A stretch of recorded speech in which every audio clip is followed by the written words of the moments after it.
Weight loss drugs are now easily available online with dozens of pharmacies, including Boots and Superdrug, offering them. So where are we with safety? I did mention at the beginning, at the intro to this piece, that the Pharmacists Defence Association will be joining me. Alima Batchelor is their Head of Policy. Also joining me is Professor James Kingsland, the Chair of DICE. That stands for Digital Clinical Excellence. Unlike NICE, it's not an official body, but an industry group representing online prescribers. Welcome to both of you. Alima, let me come to you first. What are your concerns around online prescribing? Hi, I should just start by saying that we haven't actually said that we will cease to indemnify our members, but we are putting out guidance and expecting them to behave safely and professionally. I think our main concerns are that the use of what they call an asynchronous supply, which is where the prescriber neither sees nor talks to the patient at the time that they issue the prescription, does lay itself open to perhaps people getting hold of that medication that shouldn't. There are guidelines and advice about verification within the DICE guidance, but it doesn't go quite far enough for us, we would say. So we are concerned where patients decline to allow the online prescriber to advise their GP of what they're taking. We feel that that's very unsafe because you don't therefore necessarily know their previous drug history, and the GP doesn't know then that the patient is being prescribed what would be Wegovy rather than Ozempic, because Ozempic's not allowed or shouldn't be allowed privately. We have seen with other drug groups that use this exact same supply method that patients have gone to various online pharmacies, amassed collections of drugs like opiates and some other drugs, and sadly some of them have died. And so that's why we are concerned. And the other key reason we're concerned is that our regulator, the General Pharmaceutical Council, is quite, or to us appears quite clear about what they're expecting. And they've been taking some of our members to fitness to practice who were found doing online prescribing and using an expert report. And part of that expert report states that they don't believe an asynchronous supply is appropriate for weight loss treatments, and that they don't believe it's appropriate if the prescriber doesn't talk to the patient.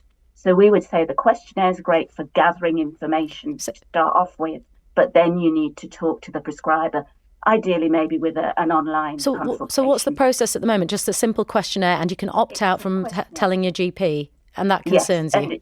It varies from place to place, and some of them are a lot more laissez-faire than others. There are some places out there, providers, where I think they don't even ask for a photograph. You fill in a form. I went on one and saw a form, and it actually pre-filled some of the answers for me by highlighting. And actually, where it said, do you give permission to talk to the GP? They very helpfully highlighted no. So unless you went through and changed it, it said that you weren't refusing to share your data. So those are the things. Yeah, I'm going to bring James in. James, these are valid concerns, aren't they? Yes, good morning, Anita. Absolutely. Morning. And we share some of the same concerns as the PDA.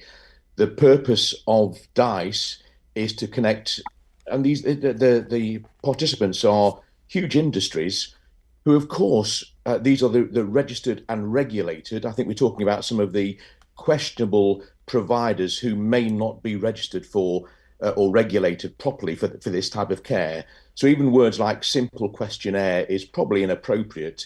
There's a comprehensive assessment. Yes, in the main, we're talking about an asynchronous approach, a form-based assessment. It sounds very simple, but there are algorithms, AI being used to try and make as safe as possible the decision to treat.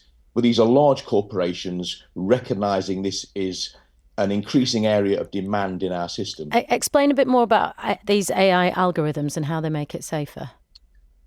Well, there's concerns about people filling in forms if they fill them in incorrectly, or the form assessment leads to saying that you're not able to get this particular medication. There's a question about filling in a second form.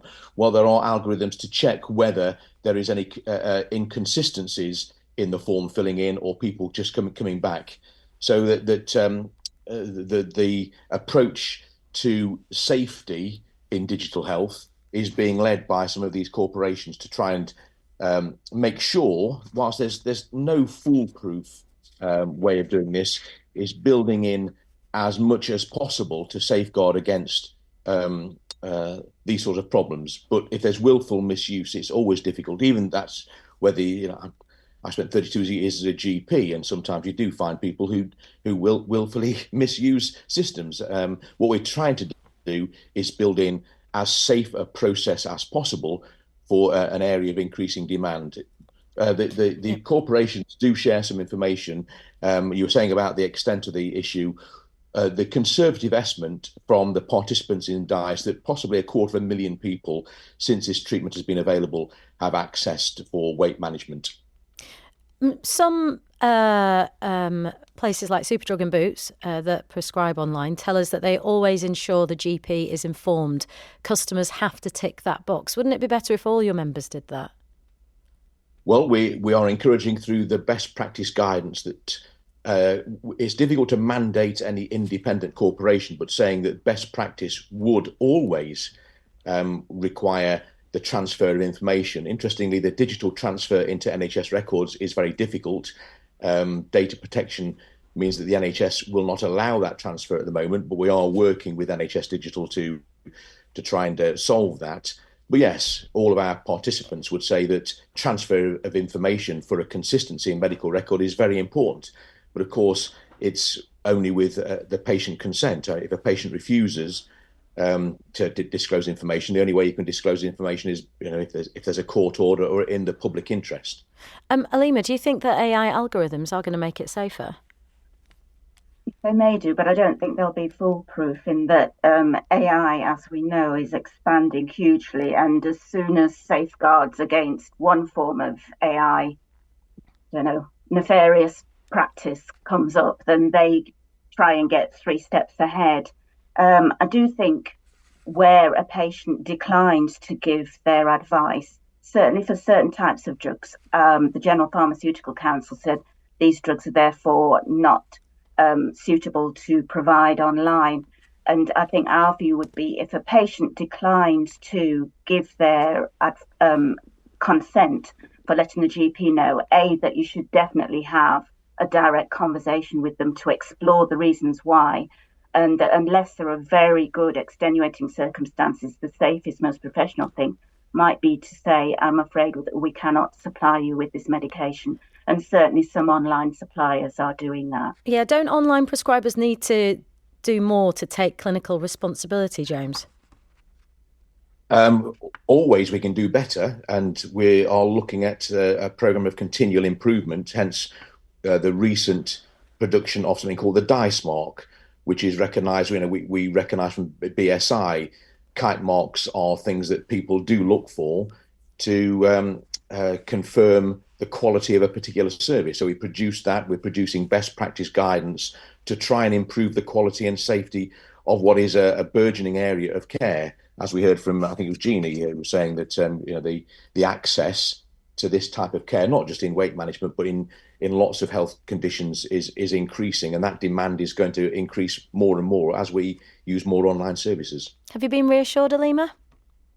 Not entirely, and I would entirely agree with what Jeannie said about the fact that a lot of people with eating disorders are getting hold of these medications online.